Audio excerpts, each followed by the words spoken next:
A lo largo de mi carrera como filmmaker, he desarrollado una gran pasión por documentar mis viajes con el fin de inmortalizar momentos increíbles.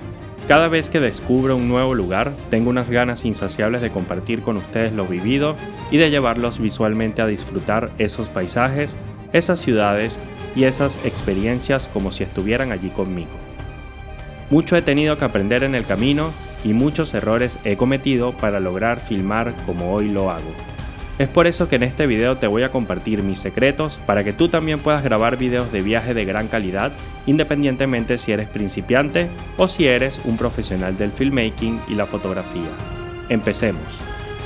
Hola, ¿qué tal? Rafa Ortega por acá, espero que todos estén muy bien y el día de hoy te voy a contar cuáles son mis 10 secretos, cuáles son las 10 claves que yo tengo para desarrollar y hacer mejores videos de viaje o vlogs cinematográficos con una muy buena calidad para que puedas contar mejor tus historias y para que éstas sean respaldadas con la mejor calidad de imagen posible. Comentarte que estos 10 tips tienen que ver con la forma en cómo yo como filmmaker desarrollo mis videos de viaje y no necesariamente es una guía única, existen muchísimas formas para hacer videos de viaje o para hacer vlogs de manera cinemática. Esta es simplemente la mía y bueno, pues te invito a que te quedes conmigo a repasar estos 10 tips. Vamos con el primero y este tiene que ver con la planificación y es que es muy importante que a la hora de viajar previamente hagas un itinerario con lugares a visitar, pero donde contemples horarios donde no haya demasiada gente que te pueda estorbar en las tomas y que pueda de alguna manera contaminar lo que vas a ir a grabar y que te ponga incómodo, porque esto puede hacer muchísimo más difícil tu labor como filmmaker. Es importante también que consideres horarios donde la luz sea mucho más bonita y pareja, como por ejemplo la hora azul al amanecer o la hora dorada o la golden hour al atardecer. Es muy importante porque como fotógrafos y videógrafos debemos explotar al máximo nuestras imágenes y en estos horarios es justamente donde se suele dar el tipo de iluminación más bonita, considerando además que en este tipo de horarios, por ejemplo al amanecer, la gente no suele ir a los lugares de mayor atractivo turístico y al atardecer ya la gente está volviendo a sus casas o a los hoteles y realmente te vas a conseguir muchísimo menos personas frente a tus tomas. Dentro de este primer tip también tenemos que considerar que es muy importante que organicemos un conjunto de referencias visuales a través de un collage visual que podemos establecer en aplicaciones como por ejemplo Notion o el bloc de notas de tu teléfono celular. Es muy importante que vaciemos la mayor cantidad de referencias visuales, tanto de foto como de video, para que sepamos qué tipo de fotografía o qué tipo de video queremos hacer una vez que estemos allí en el lugar, que investiguemos a qué horarios se pueden hacer este tipo de fotos o qué tipo de técnicas se pueden utilizar para lograr resultados similares. Y a partir de estas referencias visuales, nosotros aplicar nuestra propia creatividad. El tip número 2 es muestra, no hables, o el famoso show don't tell en inglés. A ver, esto significa que si nosotros vamos a hacer un video de viaje o estamos blogueando, lo peor que podemos hacer es ir contándole a las personas lo que vamos a hacer en el futuro. Eso de, bueno, más tarde voy a ir a la playa y estas playas, por ejemplo, Copacabana es hermosa y van a ver que es una de las playas más lindas de Río de Janeiro y me han dicho que es espectacular y en esa playa vamos a encontrar este tipo de animales marinos. En vez de estar diciéndole a las personas lo que van a ver, es muchísimo más importante que estemos allí, mostremos con la cámara lo que estamos observando nosotros para que la gente saque sus propias conclusiones de un lugar y este discurso visual que ofrece nuestra cámara lo vamos a ir acompañando en vez de con datos obvios como esta playa es hermosa, porque si la playa es hermosa se va a notar en el video, es mejor que lo acompañemos con algunos datos de valor sobre el lugar, cosas que la gente por lo general no sepa, algún dato perturbador, como diría Luisito Comunica en sus videos, ese dato que nadie más te aporta y que solo tú sabes o que alguien del lugar te puede ofrecer. Pero eso de hablar por hablar y ofrecer lo obvio en video es un vicio muy común entre nosotros los creadores de contenido y sobre todo los videógrafos de viaje más principiantes, los que están apenas comenzando. Es un error que yo cometí al inicio y de hecho es muy importante que nosotros no abusemos tampoco de el discurso al estar frente a cámara, porque si estamos documentando algo y si estamos siendo o queriendo un estilo un poquito más cinematográfico, es importante que la imagen también tenga un peso en nuestro video y no tanto el discurso de nosotros frente a cámara hablando sin parar. Usemos las cámaras nuestras donde nosotros salgamos hablando como transiciones o como agregado o complemento de nuestro video y no como si fuera la parte más principal del mismo. Así que show, don't tell. Antes de hablar tanto, muestra. Y el tercer tip tiene que ver con los B-rolls. Justamente, al tener que mostrar tanto, vamos a tener que grabar demasiados planos o secuencias B, es decir, secuencias alternativas al discurso principal de nuestro video. Si nosotros estamos hablando mucho a cámara, nosotros además de lo que estamos grabando en nuestro encuadre donde nosotros aparecemos y tenemos un fondo, también tenemos que acompañar este discurso con algunos B-rolls, algunos planos B, es decir, todas aquellas tomas complementarias que nosotros hagamos aparte para acompañar nuestro video. Entonces, bueno, hay que grabar muchísimo, hay que aprovechar cada momento que tengamos la cámara en mano para sacar imágenes contextuales. Y muchas de estas tomas tienen que tener cierta planificación, como les dije anteriormente, y respaldarla con distintos ángulos, distintos puntos de vista, algunas más cerradas, algunas más abiertas, algunos planos detalle, algunos planos generales, variar muchísimo para tener distintos ángulos de un mismo lugar y que el video sea mucho más dinámico. Así que grabar mucho B-roll no solamente te va a ayudar a complementar tu video, a que tu video se vea mejor, sino que también te va a solucionar muchísimos problemas a la hora de editar y vas a ver que lo vas a agradecer en postproducción. El cuarto punto tiene que ver con el movimiento y es que el video, a diferencia de la fotografía, es eso, es imágenes en movimiento. Así que tenemos que estar en constante movimiento para darle dinamismo a nuestro video. Para eso es importante que nosotros sepamos distinguir cuándo movernos y cuándo no, así que sí, el tip número 4 es realizar movimientos sutiles con la cámara, donde nos desplacemos hacia adelante y hacia atrás, de izquierda a derecha paneando, hagamos tilt up y tilt down con la cámara, que hagamos algunas transiciones con movimiento, pero, y aquí quiero pasar al punto número 5, al tip número 5, no debemos abusar bajo ninguna circunstancia tampoco de ese movimiento, porque también dentro de la videografía es importante saber explotar las tomas fijas. Y esto es algo que yo he entendido con el paso del tiempo. Cuando nosotros vemos una película o vemos un documental, nos vamos a dar cuenta que, a diferencia de lo que se suele hacer en YouTube, por ejemplo, el excesivo movimiento de cámara no es algo tan común en este tipo de producciones más cinematográficas. Si nosotros queremos hacer vlogs o videos más cinemáticos con una calidad un poquito más de cine, también tenemos que saber explotar, además del movimiento y saber cuándo hacerlo, hacer mejores tomas fijas. Incluso si no tienes trípode, si por alguna razón no quieres llevar demasiado peso a tu viaje y no tienes trípode, pues es muy importante que te plantes fijo con cámara en mano y que sepas elegir en qué momentos hacer tomas fijas. Variar muchísimo los ángulos, plantándote bien fijo, te va a permitir tener ese dinamismo también en cuanto a cantidad de tomas, y tu video va a agarrar y va a adoptar muchísima más calidad que si solamente estás haciendo movimientos bruscos y paneos y transiciones que sí, que pueden ser de alguna manera atrapantes hasta cierto punto, pero también te pueden llegar a cansar y te pueden hacer que te olvides del discurso y también de la parte narrativa de la historia. Entonces, hay momentos donde tenemos que saber estar tranquilos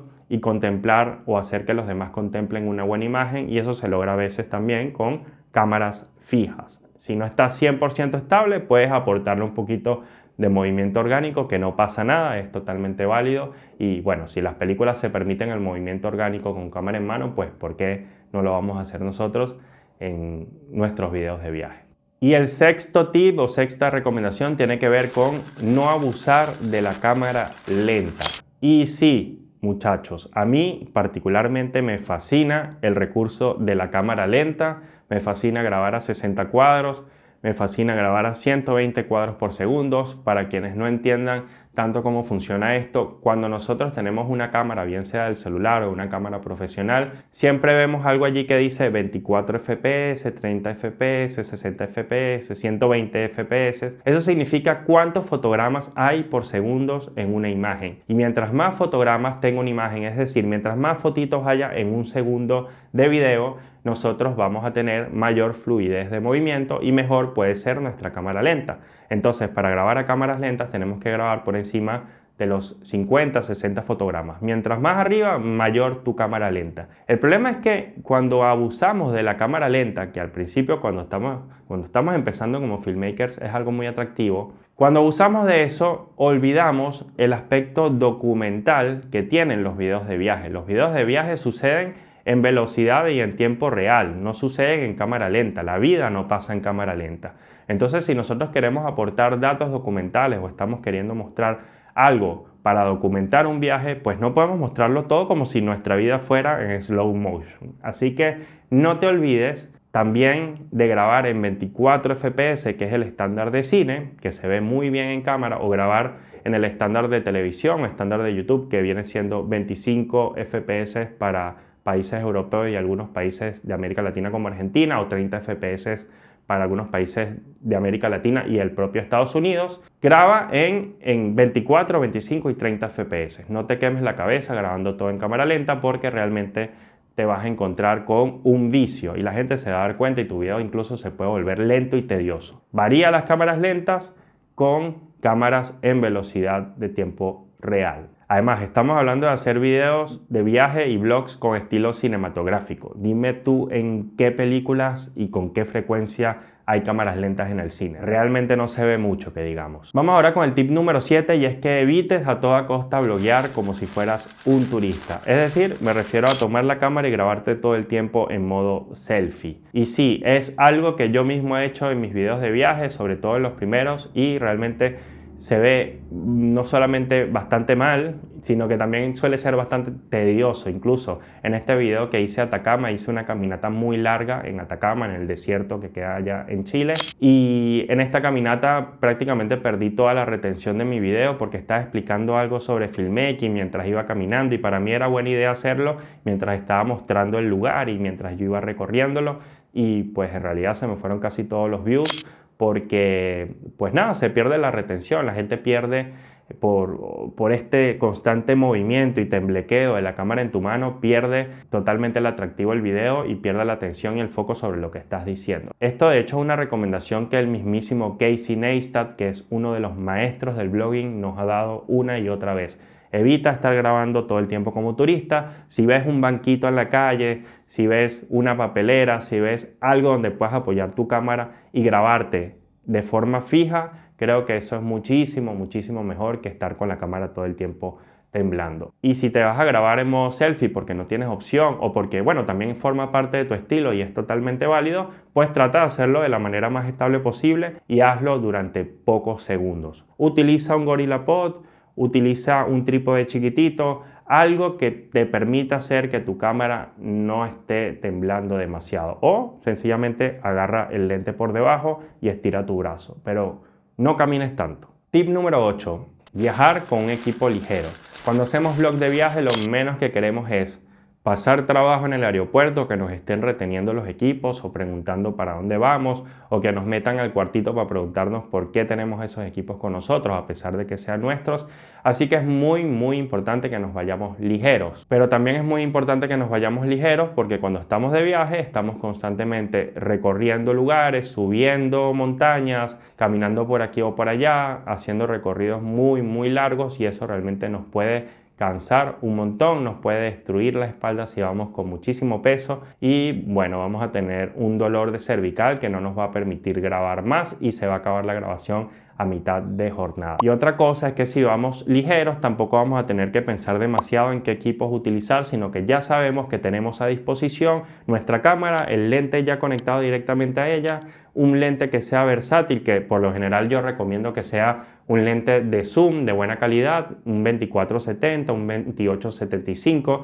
Yo uso el Tamron 28-75 2.8 que me viene bárbaro y con este lente y con esta cámara ya en mano podemos hacer lo que se nos dé la gana, lo más ligerito posible. Además también es clave que en los viajes nos llevemos 2 baterías extra al menos, nos llevemos un kit de limpieza porque la cámara se ensucia muchísimo, sobre todo dependiendo del lugar donde estemos, si tiene un clima complicado y por supuesto recomendaría llevarte una mochila que sea ligera, que sea práctica y que sea bien versátil. La pregunta del millón, ¿debo llevarme estabilización, bien sea trípode, bien sea gimbal? Wow, aquí vamos a entrar al territorio de la polémica. Ya yo he hablado en otros videos, de hecho se los voy a dejar en la descripción, acerca de la gimbal dependencia. Existe una dependencia total, sobre todo de los nuevos creadores, a trabajar constantemente y sin parar con el estabilizador electrónico, es decir, con un gimbal. Y a mí, que me encanta trabajar con gimbal y que tengo un muy buen gimbal también, he optado sobre todo en los viajes por dejarlo en casa, y es por una sencilla razón. Y es que la mayoría de los videos de viaje que yo realizo son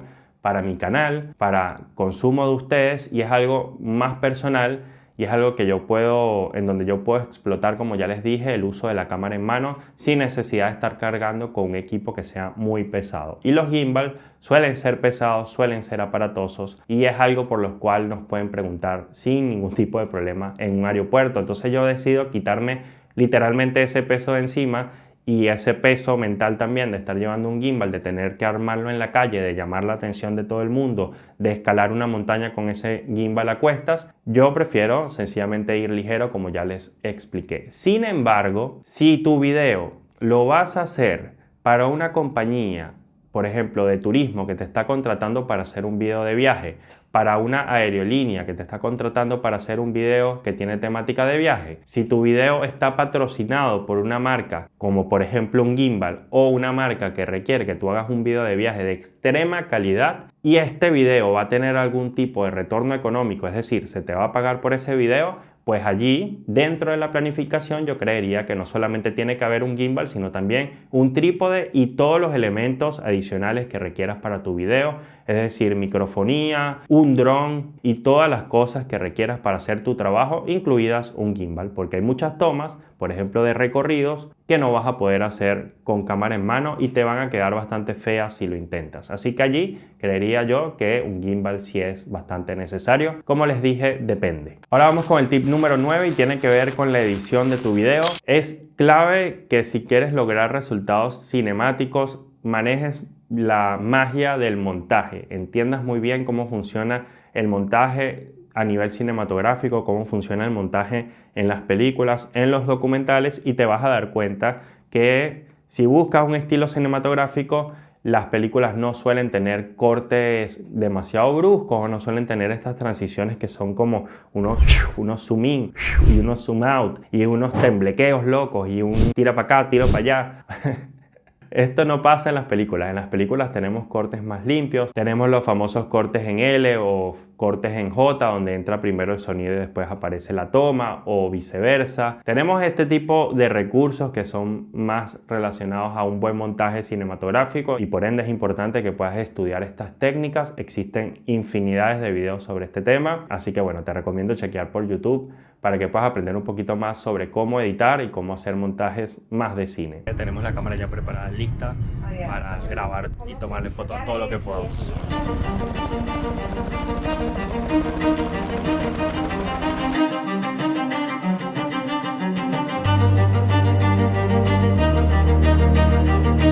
En los videos de viaje y también como parte de la edición, la postproducción, es clave el diseño de sonido. La música que elegimos para nosotros ambientar nuestros videos, saber cuándo utilizarla, cuándo usar el sonido ambiente, cuándo utilizar efectos de sonido que acompañen nuestro video, cuándo usar folies que nosotros podamos grabar en casa y que acompañen a lo que grabamos en el viaje. Es decir, ambientar con un estilo un poquito más desarrollado y más pensado nuestro video de viaje, y no solamente quedarnos con lo que registró la cámara en su momento. Esto se lleva un poquito más de tiempo, pero te aseguro que la diferencia, si tienes un buen diseño de sonido, es bárbara, así no lo tienes, y eso es lo que va a hacer que destaquen tus videos por encima de quienes hacen videos de viaje de forma un poquito más común, un poquito más turística, que está perfecto, pero en este caso, con los tips que te estoy dando, queremos elevar un poquito más el nivel de imagen y en este caso también del sonido. Y ya para concluir, hemos llegado al tip número 10, que tiene que ver con la colorización por escenas. Cuando tú realizas un viaje, no todos los momentos del día tienen la misma luz, no todos los momentos del día tienen la misma característica, y tampoco los lugares y los destinos que vas a visitar. Cada uno tiene su luz, cada uno tiene sus características de espacio geográfico, y todo esto nos sirve para que nosotros entendamos que debemos desarrollar cada lugar y cada momento del día como una escena distinta a ser colorizada. No es lo mismo ir a la playa de noche que ir a la playa de día, así que si nosotros fuimos a la playa de noche y la retratamos también de día, cada una de estas escenas de noche y de día va a tener una colorización diferente. Entonces, ¿qué es lo que yo hago? Yo ordeno todo el material por momentos, por escenas. El Cristo Redentor, por ejemplo, cuando fui a Brasil, fue un momento del día. cuando fui a Parque Laje fue otro momento del día, cuando fui a Pan de Azúcar otro momento, cuando fui a Isla Angra dos Reis otro momento y así sucesivamente. Cuando fui a la playa tuve otro momento y al separar estos momentos del día o estos lugares a cada uno le aplico una colorización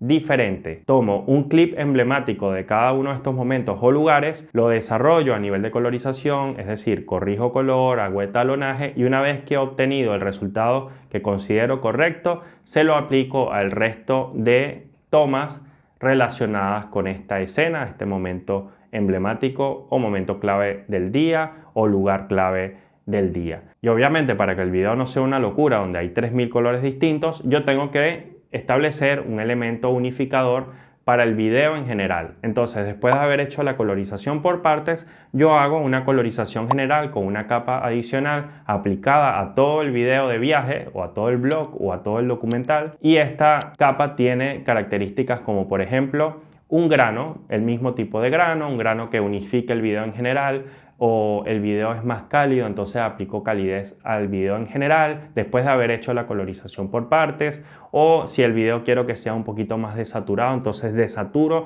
toda esa capa para que el video tenga un estilo unificador. Entonces trabajo primero por partes y después aplico una capa general para todo el video. Por ejemplo, en mi video de viaje en Río de Janeiro utilicé el look fílmico desarrollado por Dehancer utilizando una emulación de película y también le apliqué grano, le apliqué alaciones y estallé un poquito las altas luces usando el efecto de bloom y de esta manera obtuve un look que me dejó muy contento y que es bien característico del video en general, a pesar de que haya colorización diferente, como les dije, por escenas. Así que clave para la colorización y para cerrar de mejor manera un video de viaje es colorizar por escenas y de manera bien planificada. Y por cierto, si quieres ver aplicados estos 10 tips, te voy a dejar por acá mi más reciente video de viaje para que le vayas a echar un vistazo y me cuentes en los comentarios qué tal te pareció. Nos vemos en una próxima oportunidad. Chao.